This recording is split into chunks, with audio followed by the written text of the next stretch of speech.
From West Virginia Public Broadcasting. Support for the Legislature Today is provided by the following. West Virginia University, online at wvu.edu. AARP West Virginia, your ally for real possibilities in the Mountain State. Online at aarp.org/WV. The West Virginia Higher Education Policy Commission, working to double the degrees produced annually in our state by 2025 through increased opportunities for West Virginians to earn the credentials today's economy demands. The High Technology Foundation, building a stronger West Virginia. Online at wvhtf.org. At the Legislature today, the House of Delegates approves a controversial gun bill, one similar to a piece of legislation Governor Tomblin vetoed in 2015. A special report tonight from the West Virginia Division of Tourism and what they've done with the $4 million lawmakers committed to a new advertising campaign. And Secretary of State Natalie Tennant joins us to discuss the progress of the state's public campaign financing program and a proposal to increase campaign contributions in the middle of an election cycle. Those stories and more coming up on the Legislature Today.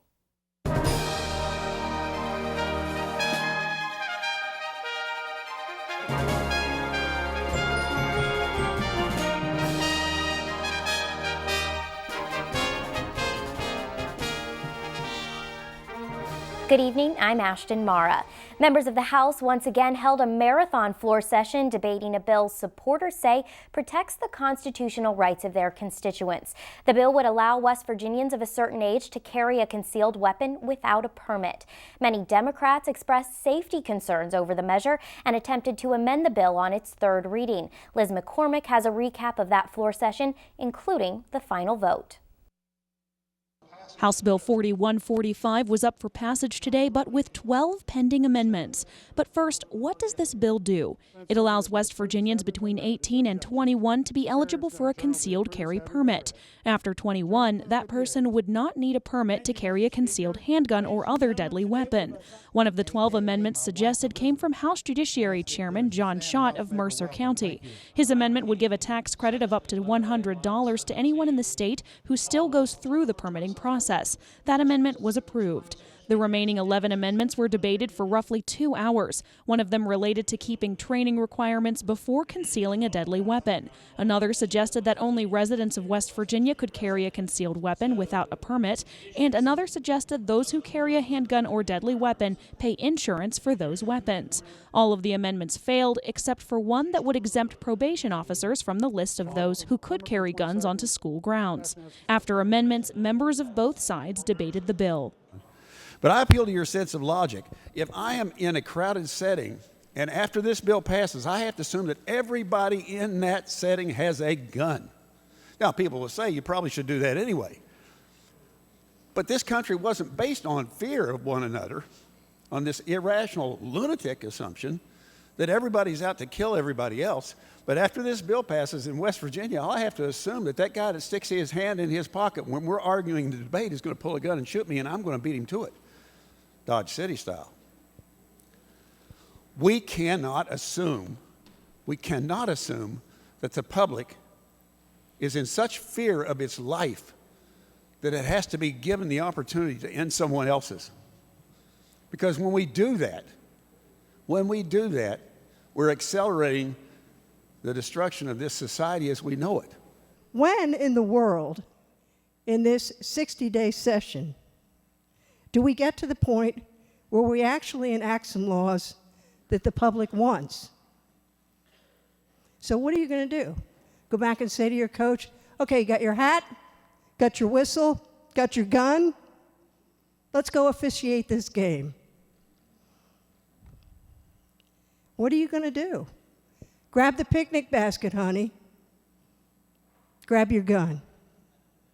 Let's take the kids out in the woods and hope that there's not somebody else there with a gun.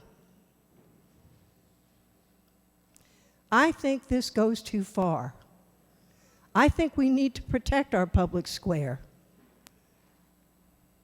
Something happened to me over the course of the year that solidified my belief in the importance of this bill. Last November, I went home. I read to preschoolers on Thursdays, and I went home and I walked in on an intruder.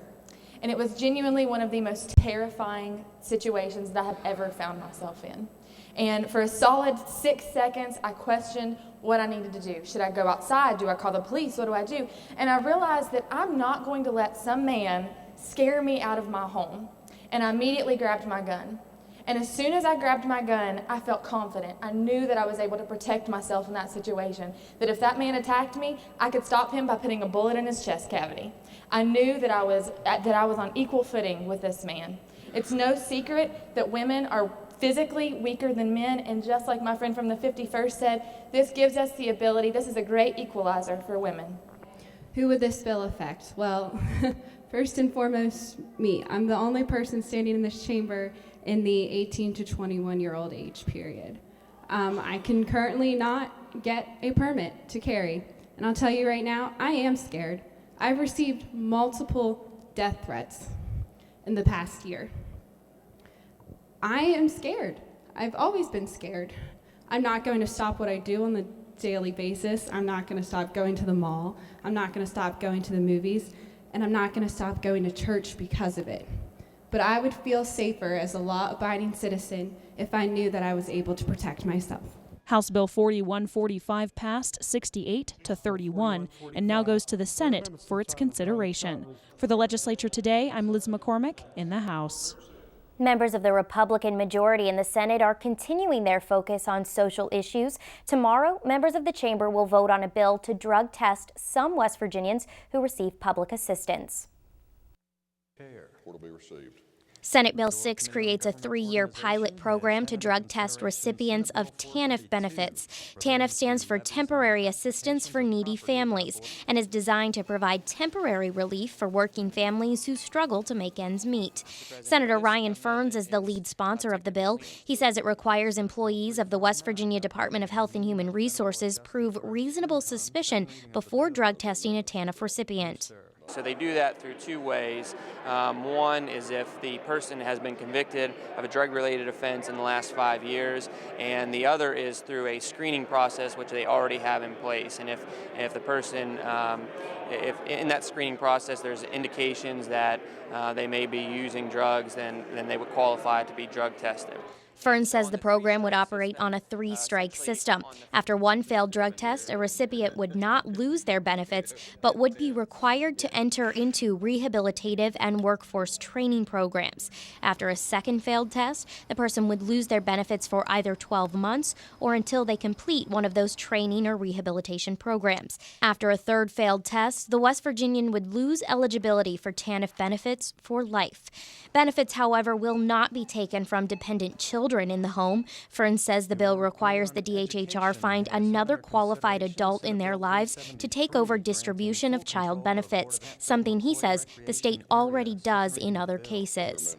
The drug epidemic has been increasingly harmful to our state. It's getting worse and worse all the time, and we are looking at any possible way that we can assist individuals who need help and get them help. And so we really look at this as a compassionate means for identifying individuals who are drug addicts and then getting them into help and giving them an incentive to get help. Those opposed to the bill maintain the screening process will allow for discrimination against minority and low-income West Virginians. The DHHR estimates the program will cost the state about $50,000 for its initial implementation and about $22,000 each year after. Senators will vote on Senate Bill 6 Tuesday. Members of the Senate Judiciary Committee took up a bill this afternoon to increase the donor contribution limits in West Virginia elections from the current $1,000 cap per election to $2,700, the federal contribution limit. The chamber worked on a similar bill for weeks last session, which included provisions to keep so-called dark money out of West Virginia races, money that typically comes from out-of-state interest groups and cannot be tracked. Joining us this evening to discuss that bill and others that will ultimately affect her office is the state's Chief Election Officer, Secretary of State Natalie Tennant. Secretary, thank you for being here. Thank you. It's good to be here. So let's start with this bill. The way I understand it, it would increase those limits on May 11th, the day after the state's primary election this year. What does that mean for your office if those limits change in the middle of an election cycle? Well, on the practical purpose, it would affect our office because we have a campaign finance reporting system that already has in place a limit of $1,000 that if someone puts in, $2,700, it would not accept it. And so obviously right off the bat, we would have to change our system. And as a matter of fact, because you would be still reporting from your primary contributions, it would make it difficult you would almost in a sense have parallel systems that would be prepared to report. And so that would make it somewhat difficult in the reporting purposes. You know, and especially during an election cycle, you're changing the rules in midstream. And you know what happens? What does that mean when you're in the middle of a game and you're changing the rules?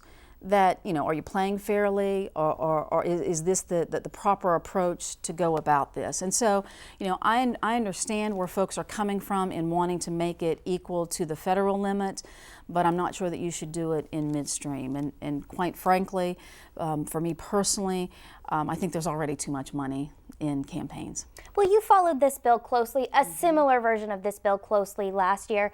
Has the Senate reached out to you? Have they asked you to come share your thoughts on the changes in this bill? We work closely from a Secretary of State standpoint, from an office standpoint. And so the legislative liaison in the Secretary of State's office, Dave Nichols, works hand in hand. He is, and especially it's in Senate Judiciary with Chairman Trump. And we have a very good working relationship with Senator Trump. And we certainly express our concerns. And that is a concern there, is how do you, on May, clear up from now until May 10th, you have one type of reporting, and then from May 10th on, what are you going to do after that? And is that it's obviously causing a change in elections, and what's that going to do with having a campaign finance reporting system that has to be changed? And then there goes, what kind of transparency? We are about transparency in the Secretary of State's office, but how do you make that as seamless as possible when you're changing the rules in midstream? So if we can move kind of to the opposite end of the spectrum and talk about public dollars. The state implemented in 2012 a program to allow for the public campaign financing of Supreme Court officials, people running for Supreme Court. And so far there are 2 candidates this year who are attempting to get those dollars. Can you talk to us about the threshold? Not just anybody can say, I want to run for Supreme Court and I want that $500,000 from the state. Give me money. Exactly. And in this case, it's $525,000. But a candidate is not going to get that because candidates have a requirement. Just as you said, they can't say, here, I'm going to run. A candidate has to meet qualifying standards, and that is getting contributions, getting 500 contributions from around the state, from the three different congressional districts, from the 3 different congressional districts, and it can only be up to $100. So they are getting contributions from $1 clear up to $100, and they cannot get any more than $50,000 worth. So then that $50,000, if they reach that threshold, they get that $50,000. So chances are they're going to get the $475,000 from the public financing program that is in place in West Virginia.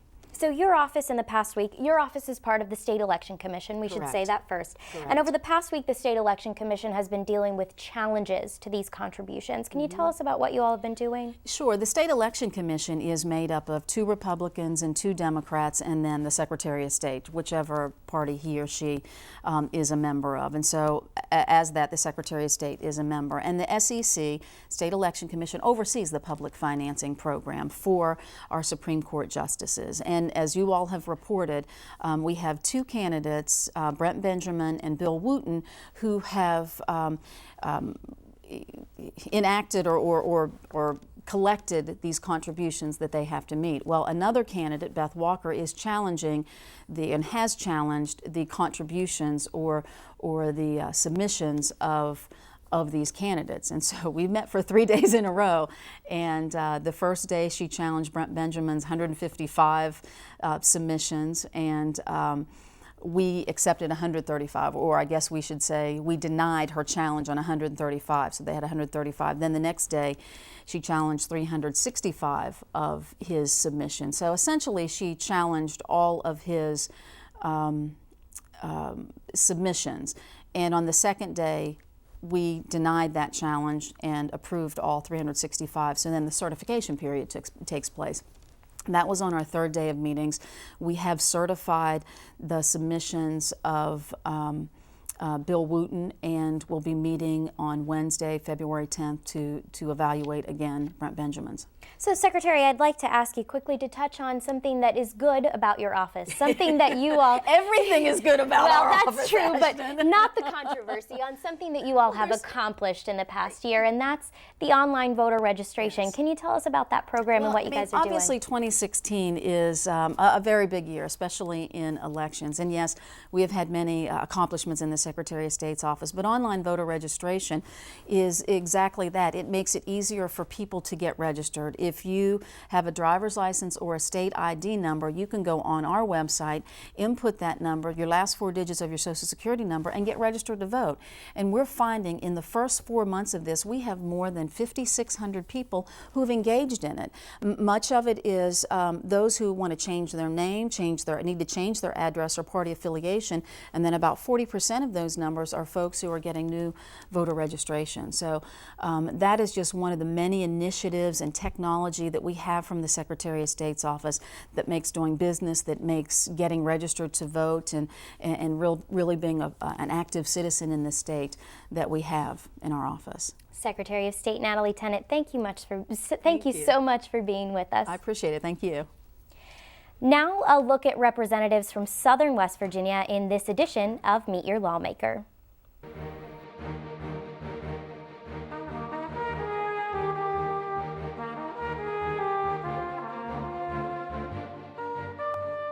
Ed Gaunch was elected to the state Senate in 2014. He's a Republican from Kanawha County representing the 8th Senatorial District. Senator Gaunch chairs the committees on interstate cooperation and pensions and serves as the vice chair of the Committee on Banking and Insurance.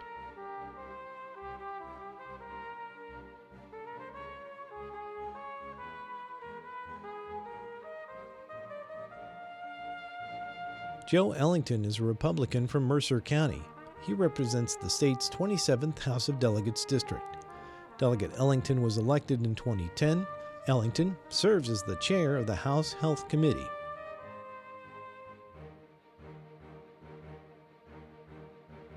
Marty Gerhardt represents the state's 27th House of Delegates district. A Republican, he's from Mercer County. Delegate Gerhardt was elected in 2010 and serves as the chair of the House Committee on Roads and Transportation.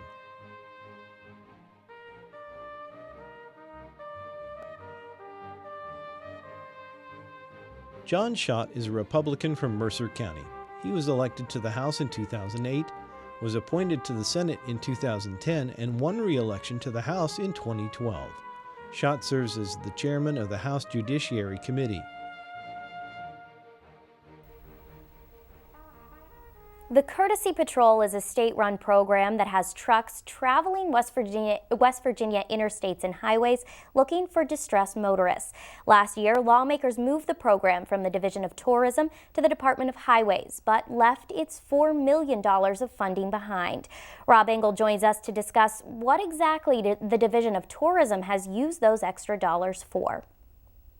Ashton, after these lawmakers essentially appropriated an extra $4 million to the Division of Tourism last year, the agency took on a major advertising campaign focusing on bringing more visitors and tax dollars to the state. Today, I spoke with West Virginia Tourism Commissioner, who says while the division doesn't have any final numbers on the campaign's success, she believes it's working. People are very excited about things that are handmade and locally made here. People want to hang on to their own culture. We are wild and wonderful down here. While many state agencies were enduring cuts during the 2015 legislative session, the Division of Tourism actually saw an increase of about $4 million. That money, however, was dedicated to creating and implementing a tourism marketing campaign. Amy Goodwin is West Virginia's Commissioner for Tourism. The new campaign is called Real, Wild, Wonderful West Virginia. Goodwin explains the campaign is focused on attracting a specific demographic to West Virginia, a younger, more vibrant group focused on exploring and experiencing millennials. We know that millennials are the fastest growing demographic in the travel and tourism industry. And what they want are things that are real. They want craft beer. They are farm to table. They grew up wanting experiences and not things. And so we're really honing in, we're really looking towards that demographic. Millennials have an estimated $200 billion annual buying power, but Goodwin says the state has to rethink how they're reaching that group. As the Division of Tourism increasingly targets millennials, they developed a new, more tech-savvy way to get young people to explore all these different great things the state has to offer. And that is the Go to West Virginia app. Users of this app are able to plan trips, research events, and even explore sites all across the state of West Virginia.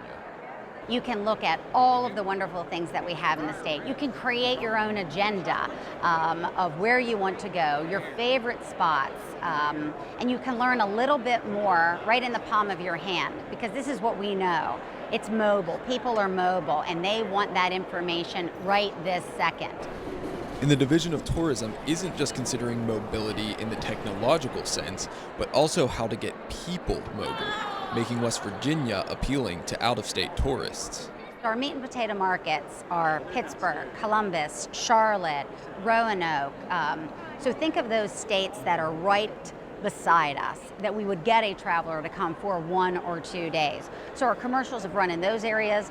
We take out a lot of marketing pieces and publications that focus on particular areas of interest: biking, whitewater rafting, hiking, culinary arts.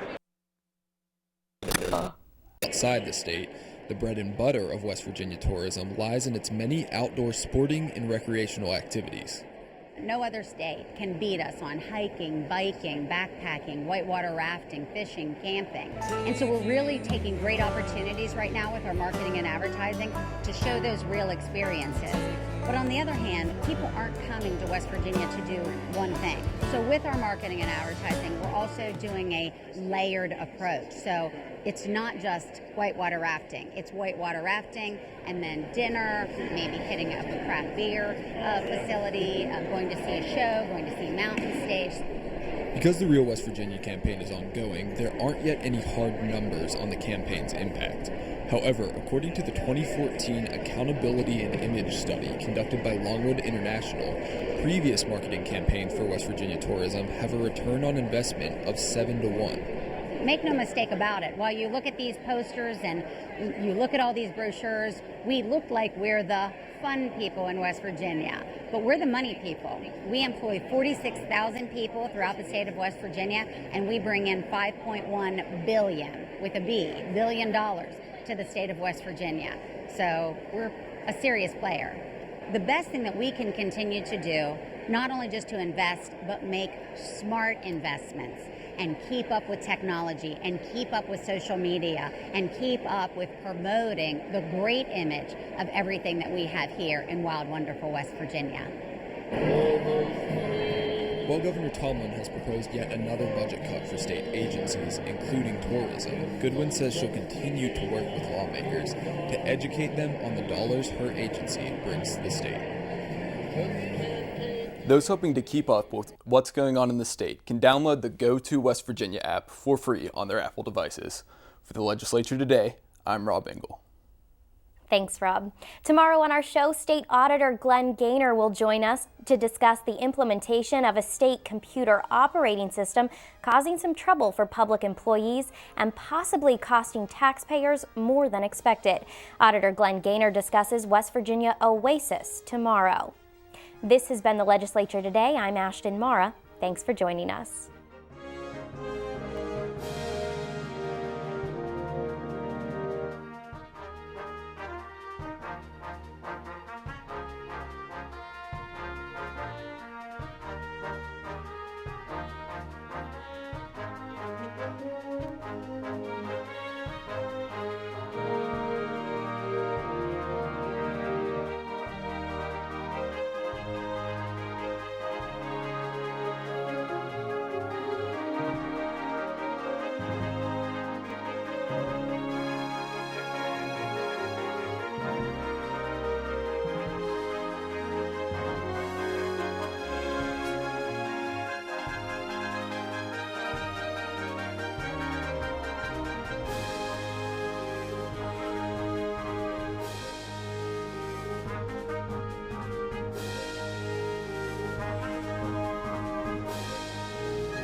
Support for the Legislature Today is provided by the following: West Virginia University, online at wvu.edu.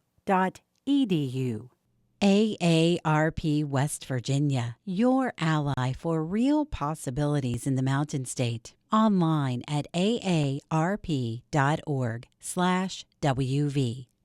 The West Virginia Higher Education Policy Commission, working to double the degrees produced annually in our state by 2025 through increased opportunities for West Virginians to earn the credentials today's economy demands. The High Technology Foundation, building a stronger West Virginia. Online at wvhtf.org.